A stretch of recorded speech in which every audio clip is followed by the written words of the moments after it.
શું ખરેખર મફતમાં સિલાઈ મશીન આપે છે? સોશિયલ મીડિયા પર ઘણી એવી પોસ્ટ જોવા મળે છે કે દરેક મહિલાને ફ્રી સિલાઈ મશીન મળશે, પરંતુ સાચી હકીકત જાણવી ખૂબ જ જરૂરી છે. હાલમાં ઘણા કિસ્સાઓમાં આ લાભ પીએમ વિશ્વકર્મા યોજના હેઠળ દરજીને આપવામાં આવે છે.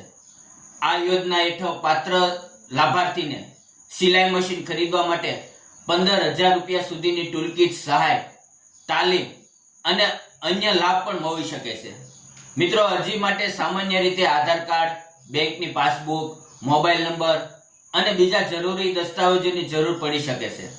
જો તમારે ફ્રી સિલાઈ મશીન યોજના, પીએમ વિશ્વકર્મા યોજના, તેની અંદર અરજી કરવાની રીત અને જરૂરી દસ્તાવેજોની સંપૂર્ણ માહિતી જોઈએ તો અમને ફોલો કરો અને કોમેન્ટ કરો કે તમારે કઈ માહિતી જોવે છે. ફરી મળશું મિત્રો. ધન્યવાદ.